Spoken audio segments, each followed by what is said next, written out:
Hello dear student, मैं प्रीति अग्रवाल। हम कर रहे हैं क्लास 10 का चैप्टर 9 क्वेश्चन नंबर 7। क्वेश्चन देखते हैं, क्वेश्चन को अंडरस्टैंड करते हैं, फिर इसका सोल्यूशन करेंगे।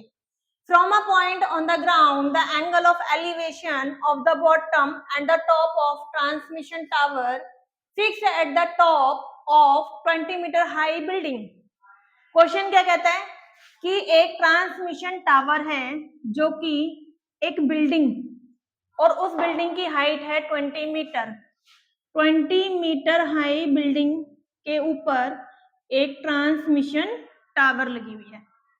तो इसको बी से बिल्डिंग दे देते हैं, इसको टी से टावर नाम दे दिया हमने। एक बार फिर से देख लेते हैं। On a point, from a point on the ground, ground के किसी पॉइंट से the angle of elevation, elevation angle की बात कर रहे हैं। एलिवेशन एंगल क्या होता है? जो एंगल नीचे से ऊपर की साइड जाएगा, अपवर्ड होगा एंगल हमारा। Of the bottom, bottom and the top of transmission, transmission का बॉटम और टॉप सेलेक्ट कीजिए। ये ट्रांसमिशन का टॉप वाला एरिया है, ये बॉटम वाला एरिया है। तो पहले इसने बॉटम की बात करी है तो अपना पॉइंट यहां पर रखना, ठीक है, टी पर। At the top of 20 metre high building are 45 and 60 degree.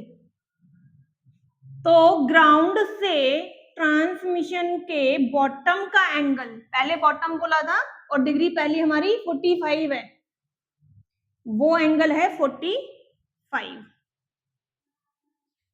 ठीक है। एंड 60, टॉप का एंगल क्या है? 60। इसी पॉइंट से इसके टॉप का जो एंगल है वो है 60 डिग्री। पूछा क्या है? Find the height of the tower, tower की हाइट फाइंड करनी है। तो जो फाइंड करना होता है उसको एक्सलेट कर लेते हैं। ये वाला जो पार्ट है ये हमारे ट्रांसमिशन की हाइट है। चलो रिमेनिंग पॉइंट को नाम दे देते हैं। तो ट्रायंगल देखो कौन कौन से इसमें सिलेक्ट होंगे हमारे, परपेंडिकुलर लाइन से ही चेक करेंगे। परपेंडिकुलर लाइन एक इस वाले ट्रायंगल में आ रही है, छोटा ट्रायंगल ये बन रहा है हमारा, और परपेंडिकुलर वाली ही लाइन इस वाले ट्रायंगल में भी आ रही है और एक ट्रायंगल ये बन रहा है, ठीक है। देखो वैसे तो परपेंडिकुलर वाली लाइन इस वाले ट्रायंगल में भी आ रही है, लेकिन ये वाला ट्रायंगल क्यों नहीं लेंगे? क्योंकि डिग्री देखो, डिग्री नहीं है इस वाले एंगल की कोई भी, ठीक है। तो जिस एंगल की डिग्री गिवन होती है वही ट्रायंगल हम लोग सिलेक्ट करते हैं। क्लियर है? तो पहला ट्रायंगल बन रहा है TBC, in triangle TBC।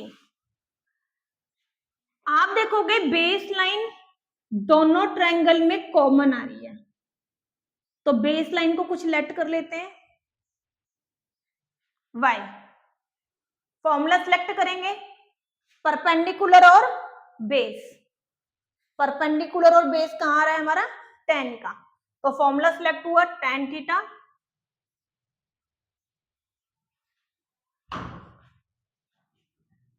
BT perpendicular है, BT बेस है BC। थीटा की वैल्यू रखेंगे। देखिए छोटे वाले ट्रायंगल में थीटा कितना है? 45 डिग्री। BT की वैल्यू 20 है, BC y। tan थीटा की वैल्यू बुक में गिवन है चैप्टर 8 में, वहां से आप देख सकते हो। वैल्यू पुट करी, क्रॉस मल्टीप्लीकेशन किया, 20 मीटर। तो नीचे का जो हमारा बेस है वो 20 मीटर आ गया है, लेकिन हमें तो बेस की जरूरत ही नहीं थी। हमें क्या फाइंड करना था? हमें फाइंड करना था x, ठीक है। अब दूसरा बड़ा ट्रायंगल ले लेते हैं हम। इन ट्रायंगल ABC, फॉर्मूला देखो बेटा, फॉर्मूला क्या लगेगा? Perpendicular by base. Perpendicular by base tan theta का फॉर्मूला आ गया, tan थीटा इक्वल्स टू, अब बड़े वाले ट्रायंगल में बेस क्या हो जाएगा मेरा, AB, सॉरी परपेंडिकुलर हो जाएगा AB और बेस क्या हो जाएगा BC। थीटा की वैल्यू पुट कर देंगे। अब AB देखिए, AB की वैल्यू क्या हो जाएगी 20 जो बिल्डिंग की हाइट थी प्लस x जो ट्रांसमिशन की हाइट थी, 20 प्लस x, बेस कितना है y, tan 60 की वैल्यू, tan 60 की वैल्यू होती है √3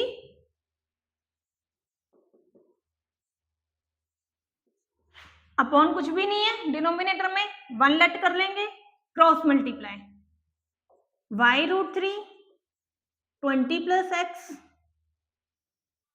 y की वैल्यू आपकी आ चुकी है तो यहां पर पुट कर देते हैं 20 √3, ठीक है। x की वैल्यू निकालनी है आपको तो x को इधर अकेला छोड़ दीजिए, 20 इधर आकर माइनस हो जाएगा, 20 देखिए दोनों में कॉमन आ रहा है, √3 माइनस 1, 20 कॉमन लिया, √3 बच गया, 20 तो बाहर आ चुका था, यहां से क्या बचा 1 बचा, तो x की वैल्यू कितनी हो गई हमारी 20 √3 माइनस 1। सिंपल सा क्वेश्चन था, आई होप आपको अच्छे से समझ में आया होगा। फिर भी किसी पॉइंट में अगर कंफ्यूजन लगे तो आप मुझे कमेंट बॉक्स में लिख देना, मैं आपको क्लियर कर दूंगी।